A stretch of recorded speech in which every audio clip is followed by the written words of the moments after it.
Здравейте! Фиксиран ум или нагласа към растеж. Това е видеото, което правя. Ще споделя информация, какво всъщност е фиксиран ум, какво е нагласа към растеж, как това ни влияе в позицията ни на родители. И ще заявя и своята позиция, която отново е свързана с бъдещето. Кои са бъдещето? Децата ни, България. Така че, какво значи фиксиран ум? Ами фиксиран ум, скъпи родители, е позицията, която вземаме, когато кажем няма как да стане. Това е неприложимо. Звучи много добре, но при мен няма как да се случи. То моето дете е какво си. Аз съм много претоварен. Тоест започва нашия ум да търси всячески оправдание. Защото има нужда за да затвърди своята фиксация. Хората, които сме с фиксиран ум, обикновено не търсим нови неща. Бягаме от предизвикателства, защото те са трудни. Вярваме, че или сме добри в нещо, или ако не сме, няма смисъл да почваме, защото изисква усилия. Критиката я приемаме страшно лично, направо като обида. Изобщо седим си в комфортната зона и много обичаме да генерализираме. Те политиците, тя държавата, те съседите, те колегите, той шефа ми, т.е. всички други, но не и аз. Всички, някога и така нататък. Какво означава нагласа към растеж? Чувам информация и си казвам, добре, звучи ми интересно тази информация, може не съм съгласен с някои от нещата, но я да се замисля. Провокира ли ме по някакъв начин, по какъв? Дали нещо от тази информация е приложимо за мен? Дали споделянето на даден опит пък може да ми помогне и на мен да пробвам нещо? Може да не стане, но поне да пробвам. Да положа усилия. Хората с нагласа към растеж са отворени да полагат усилия, да инициират действия, да правят, освен да говорят.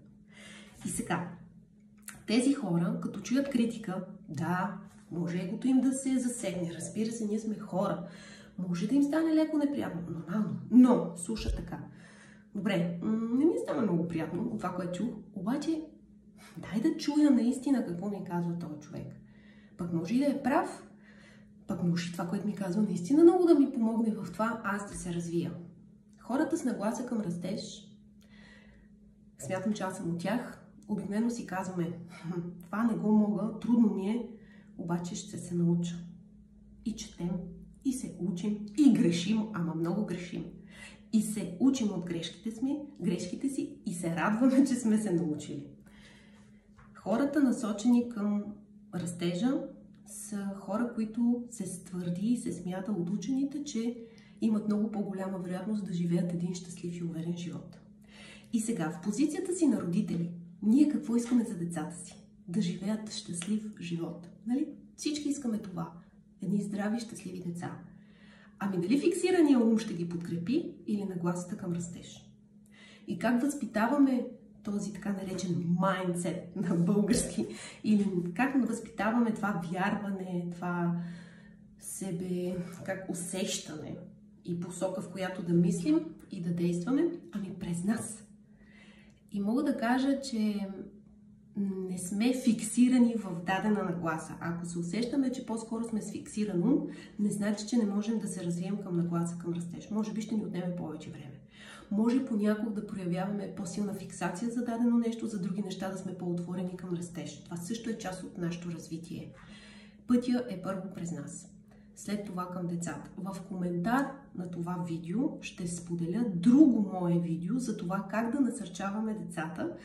И в това видео говоря точно за нагласа, за растеж и фиксиран ум и как реално да подкрепяме децата, така че там ще можете да чуете. И, както ви казах, освен че споделям информация, ще споделя и лична позиция.